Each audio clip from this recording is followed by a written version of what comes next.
Hey guys, it's Shock from the Shock Block here, and today I'm doing another video tutorial, and I'm going to show you guys how you can stream your PC onto your CRT. So here's my PC running Corn Kid 64, and then move over to the CRT using Moonlight. But how are we moonlighting onto a CRT in perfect input delay, where there's no input delay? Well, I mean, I guess there probably is, but it's not perceivable to the naked eye. Like, you can totally, like, tell it's not delayed, from when I'm playing it. It's totally in sync, and it's completely playable and awesome, and it doesn't feel jank or laggy at all. To me, this is the best method, and the easiest method for getting your CRT hooked up over the internet to your PC games. So let me start the tutorial and show you how to do this. Okay, so what you'll need for this tutorial is a Raspberry Pi 4. I don't know if it's possible with Raspberry Pi 3, I would assume not. So Raspberry Pi 4, 4 gigs or higher, I think, is the best to get. And for the Raspberry Pi 4, you're gonna need a mini HDMI, I think it's called actually micro HDMI to regular HDMI cord. I got this nice one that's just, it comes, it's like a 2-pack on Amazon. It actually has a Pi logo on it. I would suggest getting that one. And then you're gonna need one of these. It is a 3.5 millimeter jack to RCA AV out cable, and that plugs right into here on the Raspberry Pi. Then you're gonna need like a keyboard of some sort for your Raspberry Pi to use it. It's like Bluetooth or 2.4 gigahertz that I have, or something that I like to actually use nowadays is a Ugreen switcher box that's for like switching between your mouse and keyboard for use on your computer to something else. Like you can just push a button on it, it'll switch back and forth between the two different devices that you have it hooked up to. And then you're gonna need an SD card, of course. You can get like anything that's as small as like a 32 gig. I got 64 gigs so that I can store some media files on there if I want, like put videos on there or whatever, or put other games, I don't know. But you're not really gonna need space for games unless you want to play RetroPie on there, because you're gonna be playing games over Moonlight anyway, for the most part. So if you want to have, extra space, that's a good option. I mean, 64 gigs is a pretty good size, and it's also like pretty cheap on Amazon. So yeah, that's all you're gonna really need for this whole tutorial, and then you're just going to need to set it up through your computer. So first things first is we get our, of course, I almost forgot, you're going to need an SD card reader. Get a USB SD card reader, of course, unless your computer has one like inside of it, unless it comes with an SD card reader on the front. Like some computer towers come with SD card readers in the front, but mine didn't, so you're going to need a USB to SD card reader for this to work. So you want to put your SD card into your SD card reader and plug it into your computer right now, and I'm going to show you what to do next. Actually, don't worry about your SD card for now. We're going to install Sunshine real quick. Alright, so we're going to go to Google and type in Sunshine, because we want to get Sunshine first before we get Moonlight. It's not coming up because that's not a common software, I guess. So type in Sunshine, Moonlight, and then if you go here on the GitHub page, click over here where it says App Lizard Byte Dev Sunshine. Click on download up here, and latest. Okay, and then we just scroll down here, click on Sunshine Windows.exe. Okay, so just go through the installation. It's everything as default. Just keep hitting next until you finish. There's nothing really you need to configure.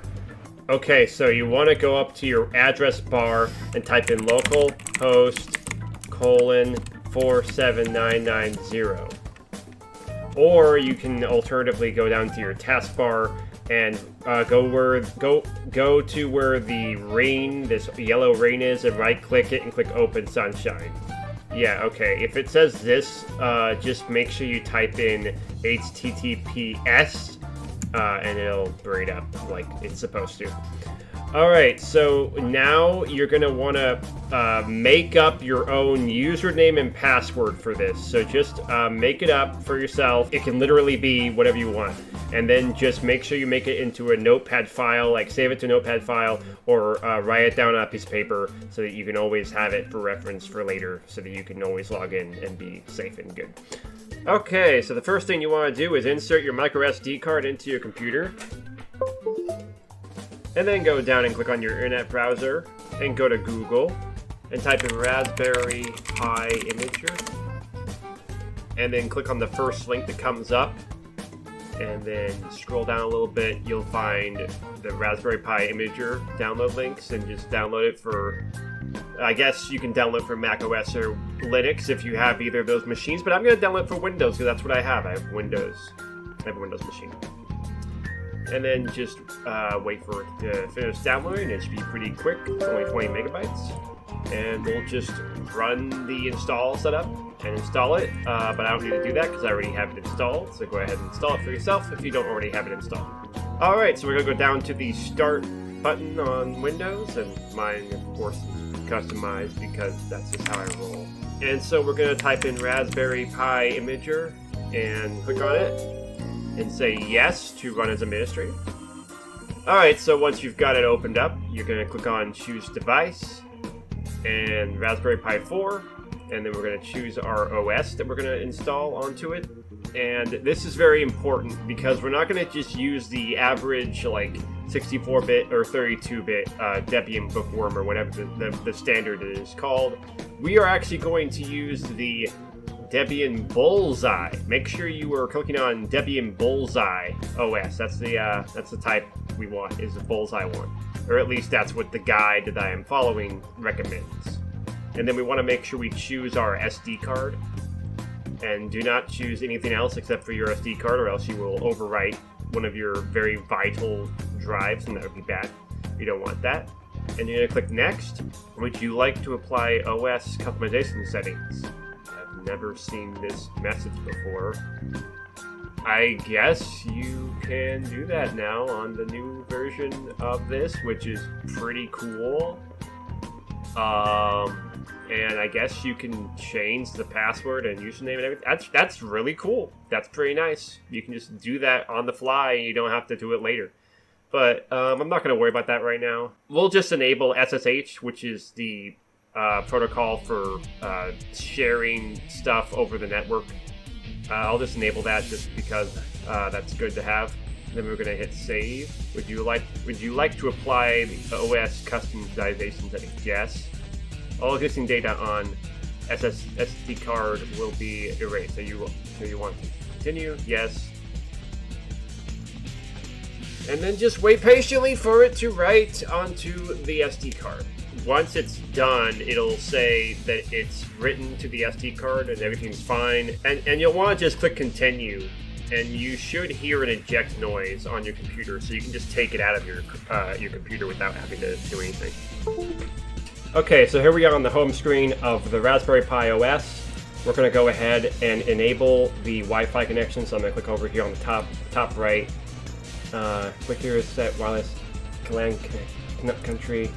Okay, so we're going to set the country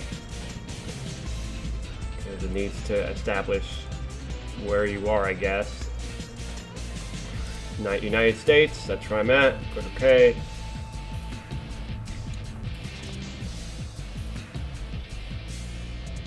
And then it's scanning for access points. And then once that's done, you click on there and you look for your Wi-Fi router. Just look for the name of it. Mine's I named it mine something else. I named mine Hostess because like the Hostess is not cake. So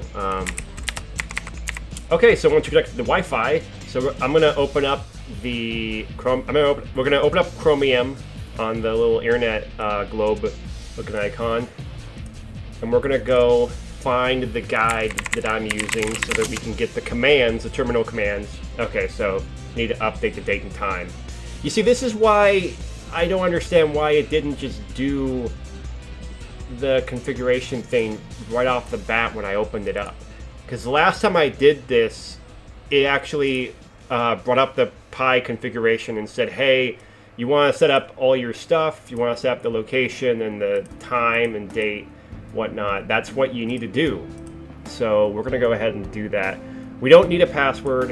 You can just change the password. I think the password is raspberry at first, so I'm just gonna keep it. I'm gonna call it pie screen or something simple like that. Yeah, now we're gonna keep SSH on just in case.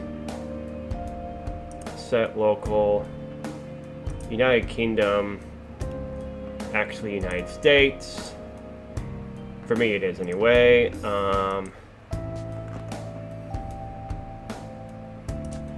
US, Central. That's whatever time zone you've got there. Set your your WLAN country. Just set all your countries to whatever country you have, and set the time zone to what your time zone is. Click OK. Would you like to reboot? Yes, of course. Reboot. Whenever it asks, do you want to reboot? Just reboot. How to get Moonlight on Raspberry Pi. And it's this Reddit link, Raspberry Pi and Moonlight game streaming. This is a tutorial that I'm following. This worked for me. So click on where it says read more, and then it says open up a terminal and run. So just go over to here and find terminal under accessories. Okay, so just click the link that says guide, and then scroll down a bit and just copy this right here. You can even just click right here, click on this little button to copy it, or you can just highlight and right click and click copy, and then go up here to the terminal and paste it in here. And there you go. Just let it do its thing, and just chill for a bit. It's gonna take a few minutes, and it's gonna just install Moonlight onto your Raspberry Pi. Okay, that literally just took 2 minutes. It wasn't that long. Okay, so next we do sudo apt update. That just updates the Pi to the current thing. It checks for updates, I guess, on the Bullseye OS, and then sudo apt upgrade. Whoops, I spelled that wrong. Sudo apt upgrade. Hit yes, or Y. Hit Y for yes. Okay, so we open up Moonlight by typing in Moonlight QT dash QT or hyphen QT, and just give it a sec. Okay, here we go. No functioning hardware accelerated video controller was detected by Moonlight. Your streaming performance may be severely with whatever. Don't worry about that. Click OK. Okay, and then it should detect your computer. If it doesn't, then it doesn't show up. Just enter in your IP address here. Alright, just in case you don't know how to find out your IP address, just type in what is my IP into Google, and then click on the first link. And it will literally tell you in the middle of the screen what your IP address is. I'm not going to click it because I don't want you to see what my IP address is. Okay, now click on the gear. We'll just give you this at 720p for now for the test. And full screen recommended. Make sure you got that. Let's do force hardware decoding like the guide says, and HEVC like the guide says. Okay, so let's just do an initial test. Click on desktop. Please enter on your... Okay, so it's going to give you a PIN number. So we need to go over to Sunshine and put the PIN number in there. So open up Sunshine and log in with your username and password, and just put in the PIN number that's showing up here. Okay, so for Sunshine, it'll be down here on your taskbar. Just click right here, click on Open Sunshine, like right-click the symbol, click Open Sunshine. And usually it'll give you like a message like this. Just click Advanced and click Proceed to localhost. It's just Sunshine. It's not going to do anything. This is exactly what's intended to happen. Okay, once you're in, go to Configuration, go to Network, and automatically configure port forwarding for streaming over the internet. Click on Enabled under UPnP, so that way you don't have to port forward. I already port forwarded, so you might have to do that if this does not work for you. But to skip port forwarding, just click on this, enable this option here. You should be good to go. Okay, so now we're going to go to PIN at the top here and type in the PIN number it gave us. Okay, so once you send that PIN number in, then click on your desktop name again, and then then you have a choice. You can either do Steam Big Picture. This will just go right into Steam Big Picture. You can still go into you can still access the desktop after you close your game on here. Like if you hit Alt F4 or you quit the game, you'll still be able to access your desktop. But if you want to just go to the desktop straight out, you can just click on desktop. Your codec selection and force they are not compatible. This PC's GPU DPs lacks support for. Okay. Alright, at this point in the video, I realized I forgot a step. Oops. Okay, so here's what you gotta do. Okay, so this step is very important. Go to the terminal, type in sudo space nano space /boot /config.txt. And now just push the arrow key down. Push down, go all the way down on here to where it says DT overlay equals VC4. All of this right here, where it says enable DRM VC4 V3D driver. So over here with this line of code for DT overlay, just hold shift and push 3 to put a number sign in front of that, and just comment that out. We're basically just turning off that line of code and saying we don't want it. So we're going to comment that out. So leave the max frame buffers equals 2, leave that alone, and just comment out this part only. And then scroll down further just a little bit, and you see in green it says the word all. Put your little line right underneath that, and we're going to type in some new code, some new commands for this to follow. Okay, so DT overlay equals VC4 hyphen FKMS hyphen V3D comma CMA equals 512. Wait, what? Oh, right. That was the number pad. It doesn't like using the numpad. So just do the numbers. Use the number buttons at the top. Enter GPU underscore mem equals 256. Enter HDMI underscore enable underscore 4K 60 equals 1. Max frame buffers equals 2, which is already up there, so I don't know why we're putting it down here, but that's what the guide says to do. So I'm just gonna put what the guide says.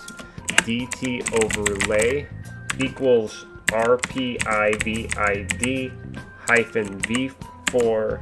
So it's hyphen V4, that special long line where the backslash is. You hold shift and push that button, which I don't know what that's called. So that symbol is called pipe/vertical bar. I never knew that. Okay, so let's just call it the vertical bar. So you type in V4 vertical bar 2.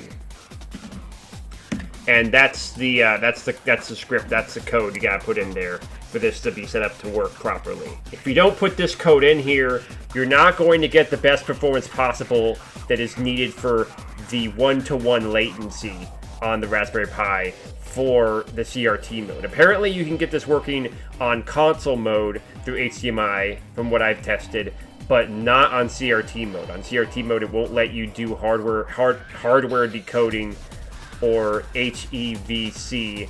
It'll just do the bare minimum software decoding, and that's just gonna give you really bad lag. It's like 5 frames of lag or something. It's terrible to play with. But if you put in this code, you're golden, you're good, you're great. It'll be 1-to-1 and you'll be great. So what's the next step? Exit out and save the file. Control O, file name right to config.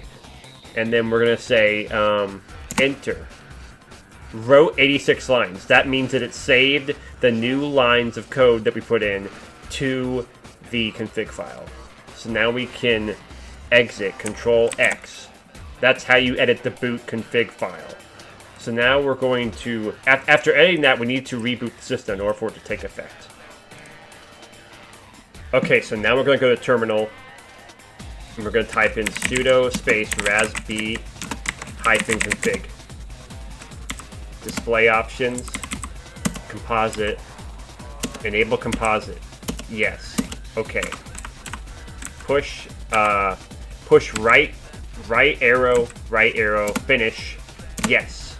Okay, so the first thing you want to do is turn on your CRT here, and then we're going to grab our RCA to 3.5mm jack cables, and we're going to have the Pi still turned on, and we're going to plug it. We're going to plug it We're going to plug it right here into the jack on the left side of the case, and then you're going to take the RCA cables that are plugged into your TV and plug them into here. And I'm using some monster cables. You can use whatever you want. You can use monster cables or component cables. As long as they match up with the right colors, you're fine. So I'm just using green in place of yellow, and that's totally fine. Just make sure you got the white and the red. That's the wrong red. Make sure you got the light red. It's gonna be light red and white to carry the audio. And then I've got the yellow with the green, and we're good. Doesn't matter what kind of RCA you're using, as long as it's RCA, you'll be fine. Okay, so once you've hooked up your RCA cables and you've booted up your Raspberry Pi, you should have it appearing on your CRT. And it might be a little awkward to look at and navigate, but don't worry about that, because we're just gonna go into absolute terminal mode. We're gonna hit Control Alt F1, and now it's fully in terminal mode. So we're doing this to get the best performance by having it completely out of the desktop mode. So this is going to be guaranteed best performance and the lowest latency. So now we're just going to boot up Moonlight by typing in Moonlight-QT. Enter. And now, as you can see, it doesn't pop up with that message anymore that says like your hardware isn't, or your GPU isn't ready for this or anything. It's because we put that message in there. Special message, fix that. And so now I like to go into the settings here, and since we're on CRT mode, I like to go down here and click on here and go to custom. Okay, so I normally do 640 by 480, but let's just see what happens when I do 720 by 240s, because everyone loves to do 240p. That's the standard. Okay, I guess I can't do 240p. Okay, so you can't do 240p on the Moonlight, but I think if you go into the edit the boot config, there's got to be a way. I think if you go to the boot config, the config.txt, and you put in a different code, there's probably something on the internet. Just look for how to get 240p on a Raspberry Pi 4. There's probably a way to do it. I just don't know it yet, but.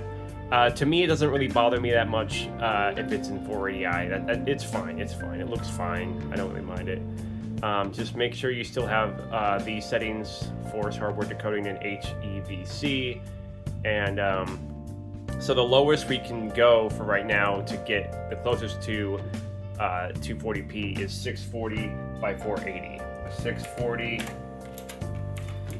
by 480. And that will give us the lowest possible resolution. And then we'll push escape to go back, and then click desktop. And then we can either go desktop or Steam. If you want to play like a GOG game, like I have Motor Racer, or I have the old school like Lion King and Aladdin collection games on my GOG account. You can go to desktop and load GOG from there, or you can just go straight into Steam Big Picture by clicking on Steam. Okay, so you want to go desktop mode for now. Okay, so on your desktop, right click and go to NVIDIA control panel, or I think you can just go to display settings for this and just scroll down. Okay, so for display settings, it only goes down to 800 by 600. I believe that is good enough for what we want. If you don't want to go through the hassle of using the custom, if you don't want to go through the hassle of using CRU custom resolution utility, but for people who have NVIDIA graphics cards, they can just go to NVIDIA control panel, and then you can, and then just scroll a little bit, and if you go in the middle here, you'll see 480p, 720 by 480. Hit apply. And now you're in 480i, and everything should be a good locked-in picture, and you'll get a good resolution for your retro games. So you can either just quit by holding Control-Alt-Shift-Q, or you could go on to Steam right here and then hit View, and then hit View Big Picture Mode.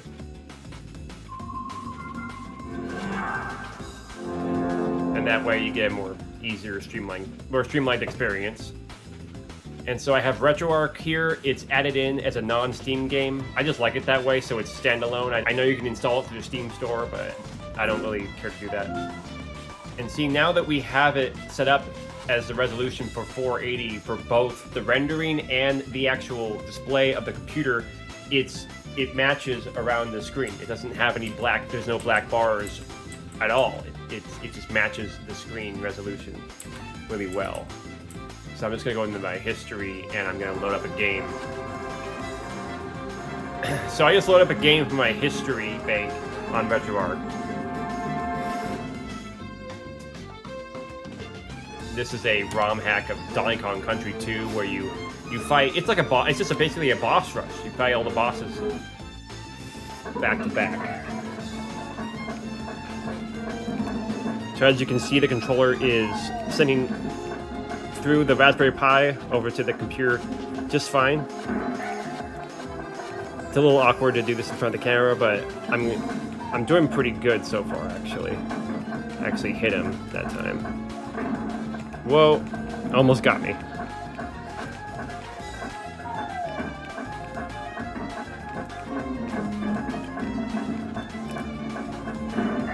I hit him off screen. That actually worked.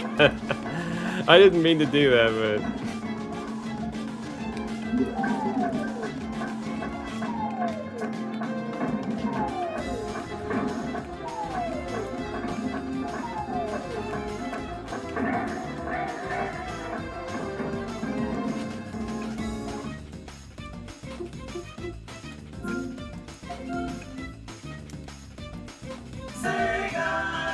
Alright, so this is me playing Sonic Mania in 240p mode, or I guess 4 by 4, in this case 4:3 mode.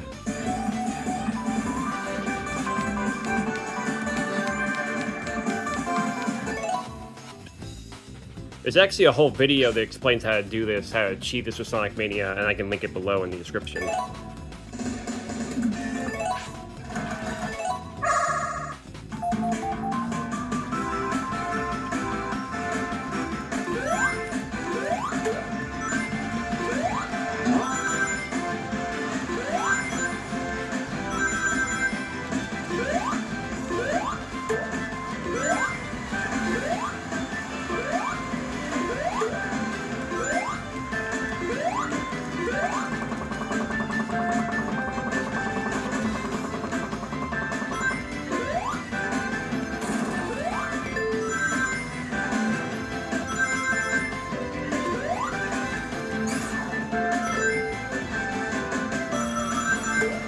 Okay, so if you want to exit out of Moonlight streaming, just hold Control-Alt-Shift and push Q, and then you'll exit out, and then you'll just click on the stop button here, hit yes, and then push Escape twice,